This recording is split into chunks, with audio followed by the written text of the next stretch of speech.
Υπάρχει άλλο θέμα προημερησίας διάταξης? Κύριος Λαζαριώτης έχει το...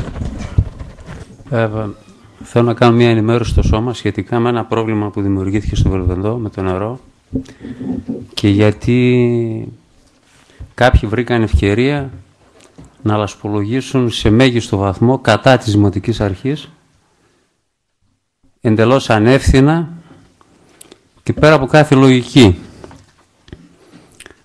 Είχα μια σοβαρή βλάβη στο δίκτυο ίδρυυσης στον κεντρικό αγωγό του Βελβενδού, σε ένα σημείο πάρα πολύ δύσκολο. Το πρόβλημα σε εμάς έγινε γνωστό την Κυριακή το μεσημέρι από την Ειρήνη την Καμπράιν, την πρόεδρο του τοπικού. Σάββατο μεσημέρι, συγγνώμη Ειρήνη. Γύρω στις 2 η ώρα πρέπει να ήταν, η Ειρήνη αναζήτησε εμένα, δεν βρήκε στο τηλέφωνο, βρήκε τον Γιώργο τον Παναγιωτούλα. Ο Γιώργος σαν αντιδήμαρχος ενημέρωσε τον Δήμαρχο. 5 ώρα ήταν πια βέβαιο που ήταν η βλάβη αυτή. Ο Δήμαρχος επικοινώνησε με τον Αντιπεριφερειάρχη τον κύριο Σόκουτη και διασφάλισε ότι την άλλη μέρα πρωί-πρωί 6 ώρα θα έφευγε ένας φορτωτής για να πήγαινε στο χώρο εκείνο να ανοίξει δρόμο, γιατί διαφορετικά ήταν δύσκολη πρόσβαση και αποκατάσταση βλάβης. Την άλλη μέρα το πρωί στο χώρο της βλάβης πήγε ο φορτωτής, πήγε ο υδραυλικός του Δήμου που είναι ένα παιδί από το Βελβενδό, Πιστιόλας Γιάννης, που δουλεύει με σύμβαση, ο χειριστής του GCB, ο Ρόποτης Κωνσταντίνος, ο Ζήνων ο Κουκάλης και ο Κορνιώτης ο Μιχάλης, όλοι αυτοί οι υπάλληλοι του Δήμου.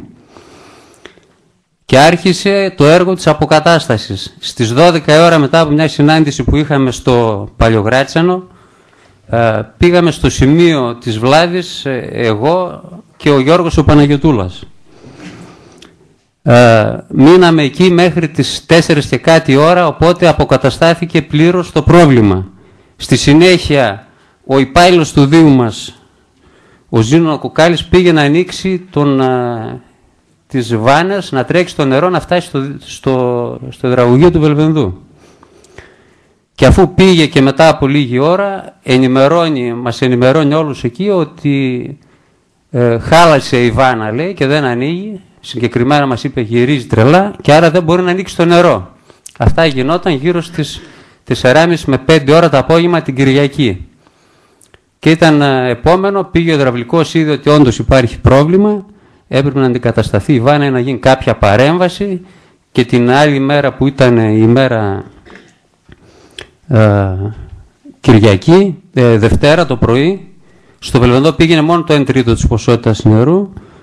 Εδώ πρέπει έτσι να συγχαρούμε και τον υδραυλικό του Δήμου, τον Πιστιόλα, τον Γιάννη, ο οποίος πραγματικά με αυτοθυσία και με φόβο, γιατί συνέχεια είχαμε καταπτώσεις και από πέτρες και από χώματα στο σημείο που γινόταν η αποκατάσταση της βλάβης, και το χειριστή βέβαια και όλους όσους βρέθηκαν εκεί, και βέβαια ιδιαίτερα να επενέσουμε την παρουσία και τη συμβολή στην αποκατάσταση της βλάβης του Γιώργου του Σόμου, ο οποίος είναι ο πρόεδρος του Εμπορικού Συλλόγου Βελβενδού και αισθάνθηκε την ανάγκη και ο ίδιος να βοηθήσει στο να δοθεί το νερό την άλλη μέρα στο Βελβενδό.